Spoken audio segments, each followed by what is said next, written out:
Welcome all to let us edu tips. എല്ലാ PSC ഉദ്യോഗാർത്ഥികൾക്കും lettuce എജ്യൂട്ടിപ്സിലേക്ക് സ്വാഗതം. നമ്മൾ പ്രിപ്പയർ ചെയ്യുന്ന വരാൻ പോകുന്ന LDC, LGS, CPO എന്നിങ്ങനെയുള്ളൊക്കെ എക്സാമിനേഷന് വേണ്ടിയിട്ടാണ്. അതിൻ്റെയൊക്കെ ഭാഗമായിട്ട് സ്റ്റാർട്ട് ചെയ്ത 150 ടോപ്പിക്സിന്റെ സീരീസ് ആണ് നമ്മൾ ചെയ്യുന്നത്. ഇന്നത്തെ ഈ ക്ലാസ് നമ്മുടെ ബയോളജിയുമായിട്ട് ബന്ധപ്പെട്ടിട്ടുള്ളതാണ്. ബയോളജിയിൽ നിങ്ങൾക്ക് സിലബസിനകത്തുള്ളൊരു ടോപ്പിക് ഉണ്ടല്ലേ, മനുഷ്യ ശരീരത്തെക്കുറിച്ചുള്ള പൊതു അറിവ്. അപ്പം ഈ പൊതു അറിവിലെ എല്ലാം തന്നെ ഇങ്ങനെ ഇരുന്ന് പഠിച്ച് സമയം കളയേണ്ട കാര്യമില്ല. നമുക്ക് കുറച്ചൊക്കെ സ്മാർട്ട് വർക്ക് ചെയ്യുന്നത് മാർക്ക് സ്കോർ ചെയ്യാൻ ഈസി ആയിരിക്കും. അപ്പം അങ്ങനെയുള്ളത് നമുക്കൊന്ന് പഠിക്കാനുള്ളതാണ് നമ്മുടെ ഗ്രന്ഥികളും അവ സ്രവിപ്പിക്കുന്ന ഹോർമോണുകളും. അതെ, ഇന്നത്തെ നമ്മുടെ ക്ലാസ് പിറ്റ്യൂട്ടറി ഗ്ലാൻഡിനെ പറ്റിയിട്ടാണ്, പിറ്റ്യൂട്ടറി ഗ്രന്ഥിയെ കുറിച്ചിട്ടാണ്. അപ്പോൾ നമുക്ക് അതിൻ്റെ ക്ലാസ്സിലേക്ക് പോകാം. ഇത് SCRT അതേപടി പഠിക്കുവാണ് നല്ലത്. കാരണം SCRT പാർട്ടിൽ നിന്നാണ് ഇതിനു മുമ്പ് ക്വസ്റ്റ്യൻ ചോദിച്ച് കണ്ടിരിക്കുന്നത്. അപ്പോൾ അവിടുന്ന് ചോദിക്കുന്ന ക്വസ്റ്റ്യൻസ് ഒരു കാരണവശാലും നിങ്ങളുടെ കയ്യിൽ നിന്ന് മാർക്ക് പോകാൻ പാടില്ല.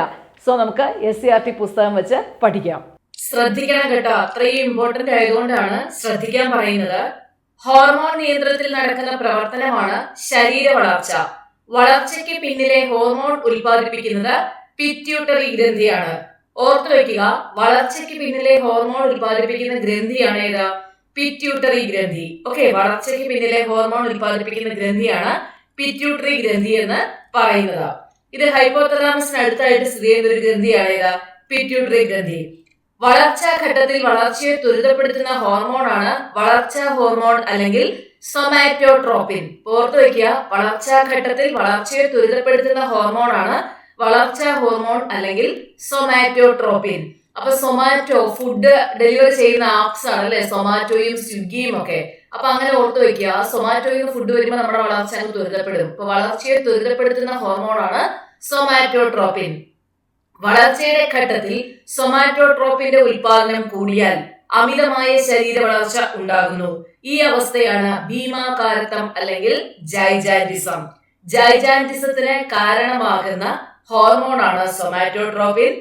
ഒരു വ്യക്തിയുടെ അല്ലെങ്കിൽ മനുഷ്യരുടെ വളർച്ചയുടെ ഘട്ടത്തിൽ സൊമാറ്റോട്രോപ്പിന്റെ ഉൽപാദനം കൂടിയാൽ അമിതമായ ശരീര വളർച്ച ഉണ്ടാകുന്നു. ഈ അവസ്ഥയെ വിളിക്കുന്നതാണ് ഭീമാകാരത്വം. എന്നാൽ വളർച്ചാ ഘട്ടത്തിൽ ഇതിന്റെ ഉൽപാദനം കുറഞ്ഞാൽ വളർച്ച മുരടിച്ച് വാമനത്വത്തിന് കാരണമാകുന്നു. ഇപ്പൊ സൊമാറ്റോട്രോപ്പിന്റെ ഉൽപാദനം കൂടിയാൽ ജൈജാന്റിസവും സൊമാറ്റോട്രോപ്പിന്റെ ഉൽപാദനം കുറഞ്ഞാൽ ഡ്വാർഫിസം അല്ലെങ്കിൽ വാമനത്വത്തിന് കാരണമാകും. വളർച്ചാ ഘട്ടത്തിന് ശേഷം സൊമാറ്റോട്രോപ്പിന്റെ അമിതമായ ഉൽപാദനം മൂലം മുഖം, താടിയെല്ല്, വിരലുകൾ എന്നിവിടങ്ങളിലെ അസ്ഥികൾ വളരുന്ന സാഹചര്യം ഉണ്ടാകാം. ഇതാണ് അക്രോമെഗാലി. അപ്പോൾ ഒരു വളർച്ചാ ഘട്ടത്തിന് ശേഷം സൊമാറ്റോട്രോപ്പിന്റെ അമിതമായ ഉൽപാദനം മൂലം മുഖം, താടിയെല്ല്, വിരലുകൾ എന്നിവിടങ്ങളിലെ അസ്ഥികൾ വളരുന്ന സാഹചര്യം ഉണ്ടാകാം. ഇതിനെ വിളിക്കുന്നതാണ് അക്രോമെഗാലി. അപ്പൊ സൊമാറ്റോട്രോപ്പിൻ മൂലം ഉണ്ടാകുന്ന രോഗാവസ്ഥകളാണ് എന്തൊക്കെ? ഭീമാകാരത്വം, വാമനത്വം, അക്രോമെഗാലി. ഓർത്തു വെക്കണം കേട്ടോ. പിറ്റ്യൂട്ടറി ഗ്രന്ഥിയുടെ മുൻതളം മറ്റ് അന്തസ്രാവി ഗ്രന്ഥികളുടെ പ്രവർത്തനത്തെ ഉത്തേജിപ്പിക്കുന്ന ഹോർമോണുകളെയും ഉൽപ്പാദിപ്പിക്കുന്നു. ഇവയാണ് ട്രോപ്പിക് ഹോർമോണുകൾ. ക്വസ്റ്റ്യൻ ചോദിക്കാം, ട്രോപ്പിക് ഹോർമോണുകൾ ഉൽപ്പാദിപ്പിക്കുന്ന ഗ്രന്ഥി ഏതാണ്? പിറ്റ്യൂട്ടറി ഗ്രന്ഥിയാണ്. അപ്പൊ പിറ്റ്യൂട്ടറി ഗ്രന്ഥിയുടെ മുൻതളം മറ്റ് അന്തസ്രാവി ഗ്രന്ഥികളുടെ പ്രവർത്തനത്തെ ഉത്തേജിപ്പിക്കുന്ന ഹോർമോണുകളെയും ഉൽപ്പാദിപ്പിക്കുന്നു. ഇവയാണ് ട്രോപ്പിക് ഹോർമോണുകൾ എന്ന് പറയുന്നത്.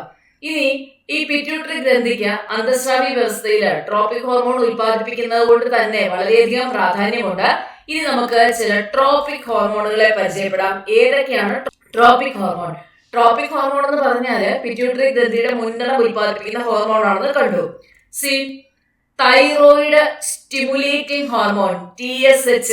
പേര് കേൾക്കുമ്പോൾ തന്നെ അറിയാം, തൈറോയിഡ് ഗ്രന്ഥിയുടെ പ്രവർത്തനത്തെ ഉത്തേജിപ്പിക്കുന്നതാണ് എന്താ? TSH. അപ്പൊ TSH ഉൽപ്പാദിപ്പിക്കുന്നത് ഏതാണ്? പിറ്റ്യൂട്ടറി ഗ്രന്ഥിയാണ്. പിറ്റ്യൂട്ടറി ഗ്രന്ഥിയുടെ മുൻതളം ഉൽപ്പാദിപ്പിക്കുന്ന ട്രോപ്പിക് ഹോർമോൺ ആണ് TSH അല്ലെങ്കിൽ തൈറോയിഡ് സ്റ്റിമുലേറ്റിംഗ് ഹോർമോൺ. അത് തൈറോയിഡ് ഗ്രന്ഥിയുടെ പ്രവർത്തനത്തെ ഉത്തേജിപ്പിക്കുന്നു. അഡ്രീനോ കോർട്ടിക്കോട്രോപിക് ഹോർമോൺ അഡ്രീനൽ ഗ്രന്ഥിയുടെ കോർട്ടെക്സിന്റെ പ്രവർത്തനത്തെ ഉത്തേജിപ്പിക്കുന്നതാണ് അഡ്രീനോ കോർട്ടിക്കോട്രോപിക് ഹോർമോൺ അല്ലെങ്കിൽ ACTH. അടുത്തത് ഗൊണാഡോട്രോപിക് ഹോർമോൺ. പുരുഷന്മാരിൽ വൃഷണങ്ങളുടെ പ്രവർത്തനം, സ്ത്രീകളിൽ അണ്ഡാശയങ്ങളുടെ പ്രവർത്തനം എന്നിവ ഉത്തേജിപ്പിക്കുന്നതാണ് ഗൊണാഡോട്രോപിക് ഹോർമോൺ. നെക്സ്റ്റ് സൊമാറ്റോട്രോപിൻ അല്ലെങ്കിൽ വളർച്ചാ ഹോർമോൺ ശരീര വളർച്ച ത്വരിതപ്പെടുത്തുന്നു. പ്രോലാക്റ്റിൻ മുലപ്പാൽ ഉൽപ്പാദിപ്പിക്കുന്നു. ഈ ഭാഗത്ത് നിന്ന് ഇങ്ങനെ തന്നെ PSC നമ്മളോട് ക്വസ്റ്റ്യൻ ചോദിച്ചിട്ടുണ്ട്. അതായത് നമ്മളോട് ശരിയായ ജോഡി ഏതെന്നുള്ള അർത്ഥത്തിൽ ഇതിനെ അങ്ങോട്ടും ഇങ്ങോട്ടും തെറ്റിച്ചുകൊണ്ട് ചോദിച്ചിട്ടുണ്ട്. ഈ ടേബിൾ മോസ്റ്റ് ഇമ്പോർട്ടന്റ് ആണ്. ഇത് ഇങ്ങനെ തന്നെ ചോദിച്ചതാണ്, പഠിച്ചോളണം കേട്ടോ. ഇനി പ്രസവം, മുലയൂട്ടൽ, ജലസന്തുലനം. പിറ്റ്യൂട്ടറി ഗ്രന്ഥിയുടെ പിന്തളത്തിൽ നിന്ന് സ്രവിക്കുന്ന ഓക്സിറ്റോസിൻ, വാസോപ്രസിൻ എന്നീ ഹോർമോണുകൾ ഹൈപ്പോതലാമസിലെ പ്രത്യേക നാഡീകോശങ്ങളെയാണ് ഉൽപ്പാദിപ്പിക്കുന്നത്. അപ്പൊ പിറ്റ്യൂട്ടറി ഗ്രന്ഥിയുടെ മുൻതളങ്ങളിൽ ഉൽപ്പാദിപ്പിക്കുന്നതാണ് ട്രോപ്പിക് ഹോർമോൺസ്. ട്രോപ്പിക് ഹോർമോൺസ് ആണ് സൊമാറ്റോട്രോപിൻ, അതുപോലെ ഗൊണാഡോട്രോപിൻ. ഇതൊക്കെ നമ്മൾ പഠിച്ചു, അല്ലെങ്കിൽ തൈറോയ്ഡ് സ്റ്റിമുലേറ്റിംഗ് ഹോർമോൺ എന്നൊക്കെ കണ്ടു. ഇനി പിറ്റ്യൂട്ടറി ഗ്രന്ഥിയുടെ പിന്തളം ഉൽപ്പാദിപ്പിക്കുന്നതാണ് ഓക്സിറ്റോസിനും വാസോപ്രസിനും. ഈ രണ്ട് ഹോർമോണുകളും ഹൈപ്പോതലാമസിലെ പ്രത്യേക നാഡീകോശങ്ങളാണ് ഉൽപ്പാദിപ്പിക്കുന്നത്. അപ്പൊ ഹൈപ്പോതലാമസിലെ പ്രത്യേക നാഡീകോശങ്ങൾ ഉൽപ്പാദിപ്പിക്കുന്ന ഹോർമോണുകളാണ് ഏത്? ഓക്സിറ്റോസിനും വാസോപ്രസിനും. ഈ ഹോർമോണുകളെ പിറ്റ്യൂട്ടറി ഗ്രന്ഥി പിന്തളത്തിൽ സംഭരിച്ചു വയ്ക്കുകയും ആവശ്യാനുസരണത്തിൽ രക്തത്തിൽ കലർത്തുകയും ചെയ്യുന്നു. അപ്പൊ പിറ്റ്യൂട്ടറി ഗ്രന്ഥിയുടെ പിന്തളത്തിൽ നിന്ന് സ്രവിക്കുന്നതാണ് ഓക്സിറ്റോസിൻ, വാസോപ്രസിൻ. പക്ഷെ ഇത് ഉൽപ്പാദിപ്പിക്കുന്നത് ഹൈപ്പോതലാമസിലെ പ്രത്യേക നാഡീകോശങ്ങളാണ്. ഈ ഹോർമോണുകളെ പിറ്റ്യൂട്ടറി ഗ്രന്ഥി എന്ത് ചെയ്യും? പിന്തളത്തിൽ സംഭരിച്ചു വയ്ക്കുകയും ആവശ്യാനുസരണം രക്തത്തിൽ കലർത്തുകയും ചെയ്യുന്നു. ഇനി ഇവയുടെ ധർമ്മം നോക്കാം. ഓക്സിറ്റോസിന്റെ ധർമ്മം എന്ന് പറഞ്ഞാൽ ഗർഭാശയ ഭിത്തിയിലെ മിനുസപേശികളെ സങ്കോചിപ്പിച്ച് പ്രസവം സുഗമമാക്കുന്നു. അപ്പൊ പ്രസവം സുഗമമാക്കുക എന്നുള്ളതാണ് ഓക്സിറ്റോസിന്റെ ഒരു ധർമ്മം. മറ്റൊരു ധർമ്മം മുലപ്പാൽ ചുരുത്താൻ സഹായിക്കുന്നു. നെക്സ്റ്റ് വാസോപ്രസിൻ അഥവാ ആന്റി ഡയൂററ്റിക് ഹോർമോൺ, ADH എന്ന് വിളിക്കും. ആന്റി ഡയൂററ്റിക് ഹോർമോൺ അല്ലെങ്കിൽ വാസോപ്രസിന്റെ ധർമ്മം വൃക്കയിൽ ജലത്തിന്റെ പുനരാഗീരണത്തിന് സഹായിക്കുന്നു. ഇത് PSC ചോദിച്ചിട്ടുണ്ട് കേട്ടോ. വൃക്കയിൽ ജലത്തിന്റെ പുനരാഗീരണത്തിന് സഹായിക്കുന്ന ഹോർമോൺ. വൃക്കയിൽ ജലത്തിന്റെ പുനരാഗീരണത്തിലൂടെ വാസോപ്രസിൻ ശരീരത്തിലെ ജലത്തിന്റെ അളവ് ക്രമീകരിക്കുന്നു. അപ്പൊ വൃക്കയിലെ ജലത്തിന്റെ പുനരാഗീരണം, അതിന്റെ അളവ് കൂടുകയും കുറയുകയും ചെയ്യുന്നത് എങ്ങനെയാണെന്ന് അവർ പറയുന്നത്. വാസോപ്രസിന്റെ ഉൽപാദനം കുറയുമ്പോൾ വൃക്കയിലെ ജലത്തിന്റെ പുനരാഗീരണം കുറയും. അപ്പൊ എന്ത് പറ്റും? പുനരാഗീരണം കുറയുമ്പോൾ മൂത്രത്തിന്റെ അളവ് കൂടും. രക്തത്തിൽ ജലത്തിന്റെ സാധാരണ അളവ് വന്നു കഴിഞ്ഞാൽ ജലത്തിന്റെ അളവ് ക്രമീകരിക്കുന്നു. വാസോപ്രസിന്റെ ഉൽപാദനം കൂടുമ്പോൾ വൃക്കയിലെ ജലത്തിന്റെ പുനരാഗീരണം കൂടുന്നു. അപ്പൊ മൂത്രത്തിന്റെ അളവ് എന്ത് ചെയ്യും? കുറയുകയാണ് ചെയ്യുന്നത്. വേനൽക്കാലത്ത് വിയർപ്പിലൂടെയും മറ്റും ശരീരത്തിൽ നിന്ന് ജലനഷ്ടം ഉണ്ടാകുന്നതിനാൽ വാസോപ്രസിന്റെ ഉൽപാദനം കൂടുതലായിരിക്കും. എന്നാൽ മഴക്കാലത്തും തണുപ്പ് കാലത്തും വാസോപ്രസിന്റെ ഉൽപാദനം എന്തായിരിക്കും? കുറവായിരിക്കും.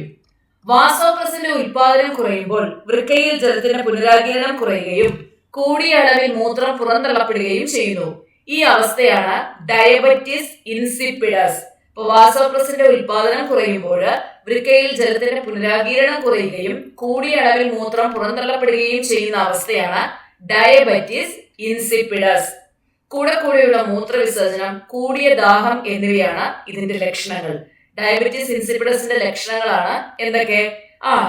കൂടെ മൂത്രവിസർജനം നടത്തുക, കൂടിയ ദാഹം എന്നിവയാണ് ഇതിന്റെ ലക്ഷണങ്ങൾ.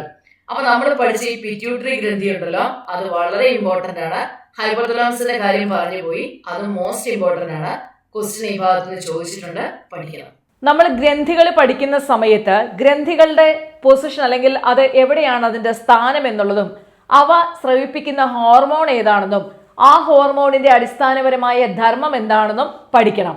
അപ്പൊ ആ ഒരു രീതിയിലായിരിക്കണം ഇതിനെ പഠിക്കേണ്ടത്. ഇപ്പൊ പഠിച്ച ഈ പിറ്റ്യൂട്ടറി ഗ്രന്ഥി ഇങ്ങനെ തന്നെ പഠിക്കുക. അതിന് എന്തെങ്കിലും പേരുകൾ വേറെ ഉണ്ടെന്നുണ്ടെങ്കിൽ ആ പേരും വെച്ച് പഠിക്കുക. ഈ 3-4 കാര്യങ്ങൾ പഠിച്ചു കഴിഞ്ഞാൽ ഇതിൽ നിന്നുള്ള മാർക്ക് പോകാതെ സേഫ് ആയിട്ട് നിങ്ങളുടെ കയ്യിലിരിക്കും. സോ അപ്രകാരം പഠിക്കുക കേട്ടോ. അപ്പൊ ഇപ്പൊ ഇന്ന് തരുന്നത് അപ്പം തന്നെ പഠിച്ചു തീർക്കുക. നമ്മൾ 10 മിനിറ്റിൽ കൂടുതൽ ഒരു ക്ലാസ്സും ഞാൻ അങ്ങനെ ചെയ്യാറില്ല. ഇൻ കേസ് എങ്ങാനും 12 മിനിറ്റ്സ് ഒക്കെ ആയി പോയെങ്കിലേ ഉള്ളൂ. എന്നാലും ഞാൻ മാക്സിമം 10 മിനിറ്റിനുള്ളിൽ നിൽക്കുന്ന രീതിയിൽ ചെയ്യുന്നവ നിങ്ങൾക്ക് കുറഞ്ഞ സമയം കൊണ്ട് നിങ്ങൾക്കത് പഠിക്കാൻ പറ്റണം എന്നുള്ള ഉദ്ദേശത്തോട് കൂടിയിട്ടാണ്. അപ്പോൾ നമ്മളൊരു 5 വീഡിയോ ക്ലാസ് ഒക്കെ ഡെയിലി ചെയ്യുമ്പോൾ തന്നെ നിങ്ങൾക്ക് ഒരു 50 മിനിറ്റ് മാക്സിമം ഒരു 1 മണിക്കൂർ പഠിച്ചു കഴിഞ്ഞാൽ എത്രയോ കാര്യങ്ങൾ നിങ്ങൾക്ക് കവർ ചെയ്ത് പോകാൻ സാധിക്കുന്നുണ്ട്. കറക്റ്റായിട്ട് നമ്മളെ ഫോളോ ചെയ്യുന്നവർക്കറിയാം ഒരുപാട് കാര്യങ്ങൾ കിട്ടുന്നുണ്ട്. ക്ലാസ് ലെങ്ത് വൈസ് കുറവാണെങ്കിലും നമ്മൾ തരുന്ന കണ്ടന്റ് റിച്ച് ആണ്. ക്വസ്റ്റ്യൻ പേപ്പർ ചെയ്ത് നോക്കുന്ന കുട്ടികൾക്കത് മനസ്സിലാവും. അപ്പോൾ നമ്മുടെ ക്ലാസ്സിന് നിങ്ങളുടെ പിന്തുണയും നല്ല രീതിയിൽ ആവശ്യമാണ്. കമൻറ്റുകൾ ചെയ്യുക, ലൈക്ക് ചെയ്യുക. നിങ്ങളുടെ ഒപ്പം പ്രിപ്പയർ ചെയ്യുന്ന അല്ലെങ്കിൽ നമ്മുടെ ക്ലാസ്സിനെ കുറിച്ച് അറിയത്തില്ലാത്തവരാരെങ്കിലും ഉണ്ടെങ്കിൽ അവർക്കും ഒക്കെ ഒന്ന് ഷെയർ ചെയ്ത് സപ്പോർട്ട് ചെയ്യുക. അപ്പോൾ നമുക്ക് അടുത്ത ക്ലാസ്സിൽ കാണാം. താങ്ക്